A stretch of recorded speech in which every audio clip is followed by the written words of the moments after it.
Heidi, Heidi, ho there. It's Pastor Jen in our kitchen. And I want to talk to you about what I'm thinking about this week called Everyday Spirituality, or the Art of Letting Go. So way back in April, I don't know what day it was. Some days I don't know what day it is. But one morning I was on Facebook and somebody posted this picture of a Post-it note. It was really cool. I think it was you, Nicole, who posted it. But it was this picture of a Post-it note with 6 questions on it, and it was entitled, I don't know if you can see it, Daily Quarantine Questions. And I thought it was so good that I recreated a little Post-it note for myself, and here are the questions. Number 1, what am I grateful for today? Number 2, who am I checking in on or connecting with today? Number 3, what expectations of normal am I letting go of today? Number 4, how am I getting outside today? Number 5, how am I moving my body today? Number 6, what beauty am I either creating, cultivating, or inviting in today?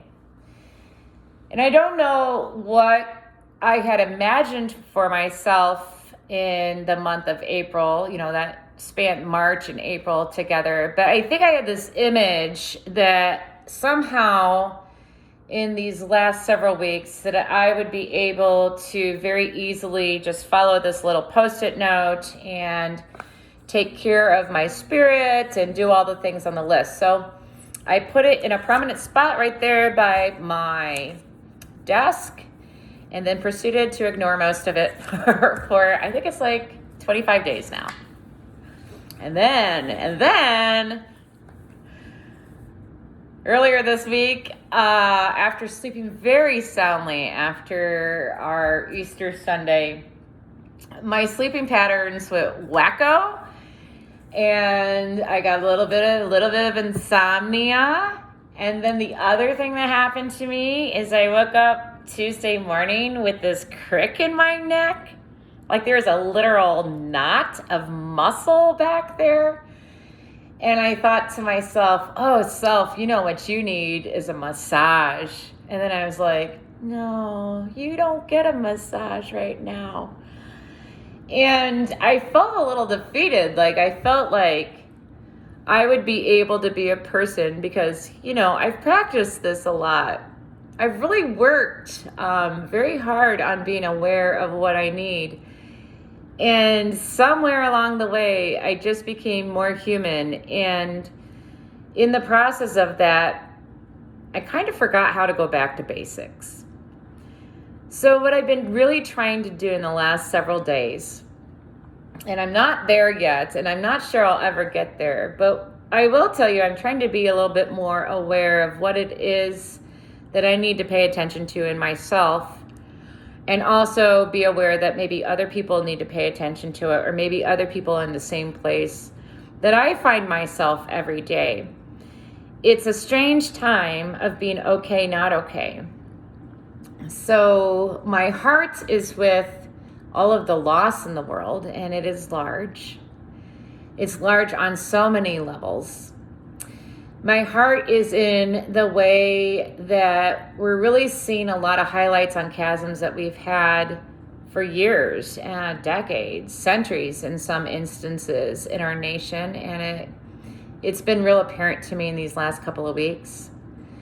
There are some things that have changed and that we have lost that we might say, well, it's all for the better, and it is, but it doesn't make it any easier. So some of our younger friends are missing graduations, and we're having to rearrange a lot of things that we celebrate, and all these things can really add up after a while. It's been a little snowy the last couple of days, though I really do love snow, so it's been beautiful, but I know not everybody does. So what is it that we do to tend for who we are and how we are? Because there's one thing that I believe God created us to be in certain ways. And actually, when we tend to the basics of who we are as human beings, then what we're really doing is we're tending to our everyday spirituality. It's more than what I would call spiritual practices, which are prayer, things like prayer or times in devotion or journaling or reading the Bible. There are things that we do on a day-to-day basis that actually activate those ways that we are as human beings. One of the things I want to talk about are what are the things that you do during times of great change and transition, because it's really a time of what they call ambiguous loss. And ambiguous loss is when you have lost things that might not necessarily be large things, but there's also this component of it that you realize that the future might hold things that you will also lose, and you're not sure what it is, so it feels very ambiguous, hence the word ambiguous loss. And it plays out in some strange ways. So you might be at a point where you feel like you don't have any focus, or you might be like, how is it that I ended up watching 4 hours of television and I ate the entire bag of Reese's Easter eggs? Not that that would happen to you, I'm sure it doesn't. Or you find yourself just gravitating towards certain kinds of comfort food, or maybe you find yourself needing to have a very regimented day so that it feels like you're holding things together more than just a routine. It's almost like an obsession with your routine.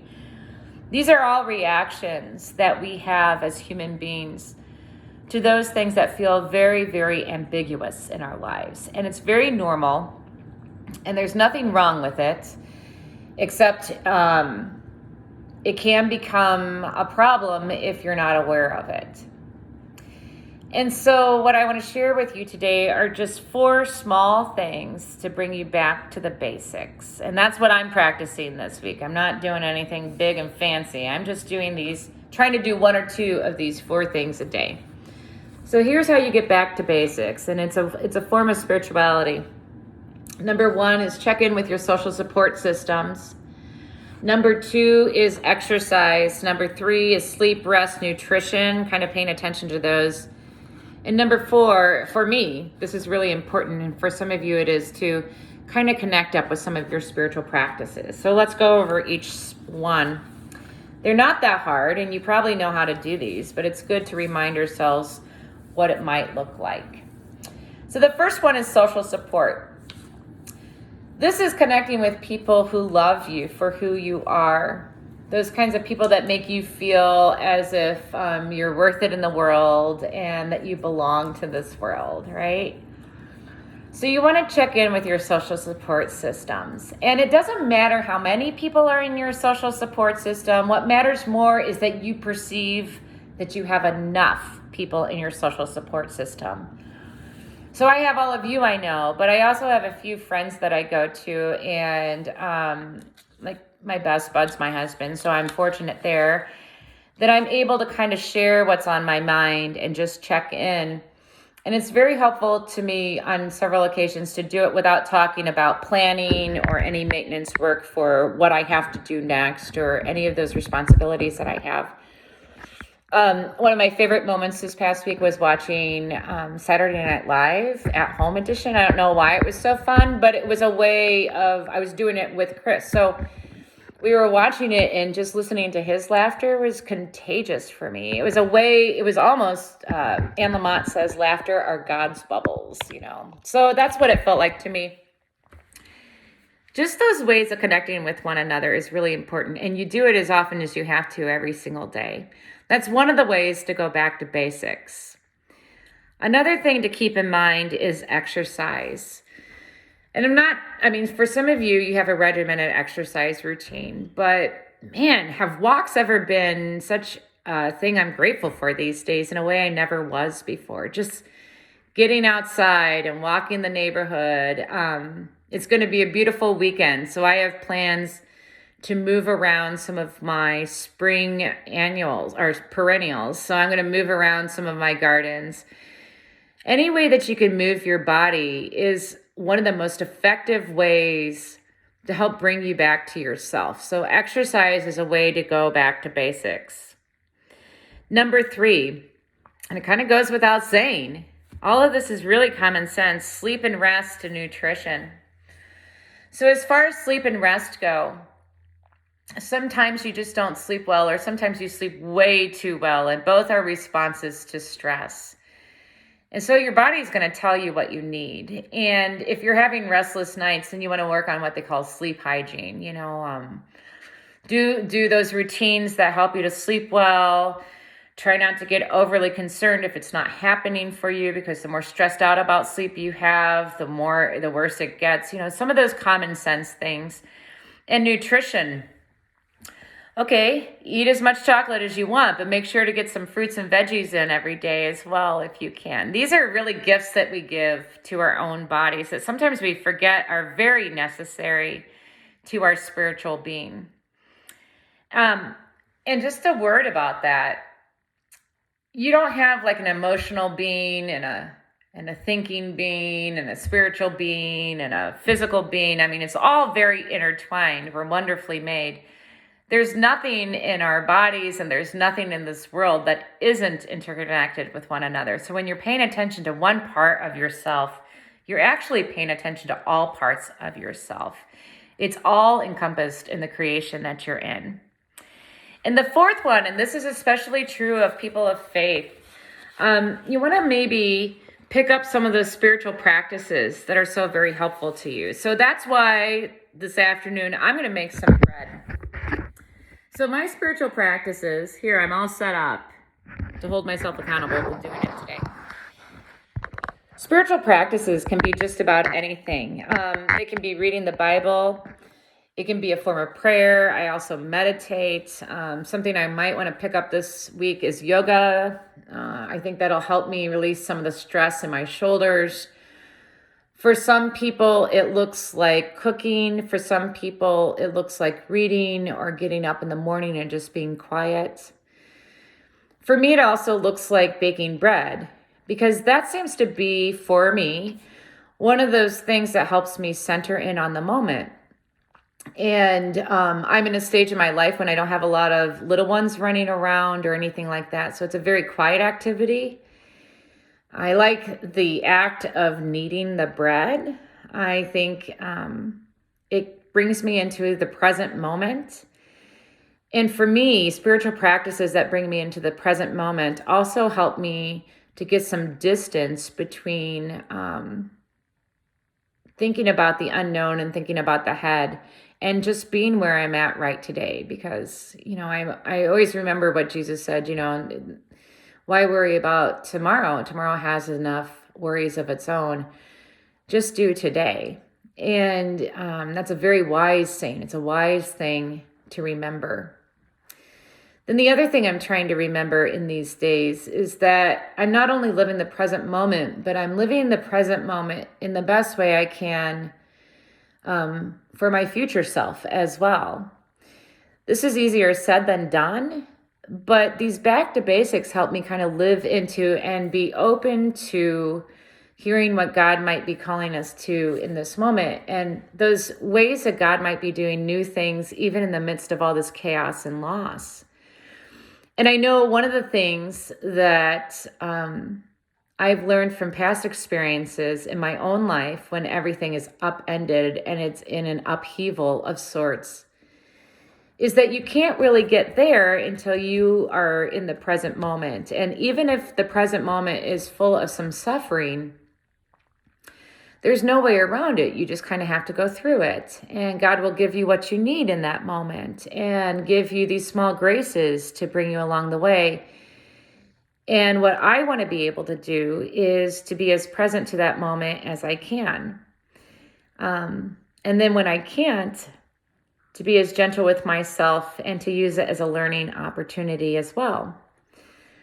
So that's where I'm at today. Those are some of the things I've been thinking about in these minutes before I take a break and make some bread so that it can rise.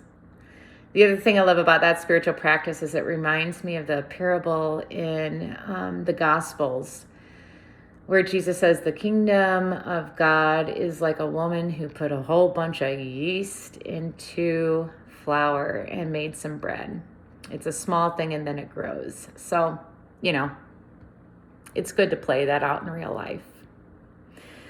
I hope that maybe this week you find some time to do maybe one thing a day or two things a day, or if you're having a really good retreat day, maybe all 4 things to get back to basics. Again, check in with those who love you. Move that body of yours around. If you're not able to walk, you can move your arms around in a chair. Number 3, pay attention to your sleep patterns and do what you can to sleep well, or at least be grateful for the sleep that you have, and eat some of those fruits and veggies. And also spiritual practices. What is it that you need today to take care of yourself? You can do it by yourself. You can do it as a family. And right now I'm going to go make some bread. But I do it with knowing that you are also out there doing the things that you're doing in your home. And somehow God is there too. So that really connects us to one another. So folks, stay well, and we'll see you next week. Actually, I'll see you in worship. See you in worship. All right. Take care. Bye-bye.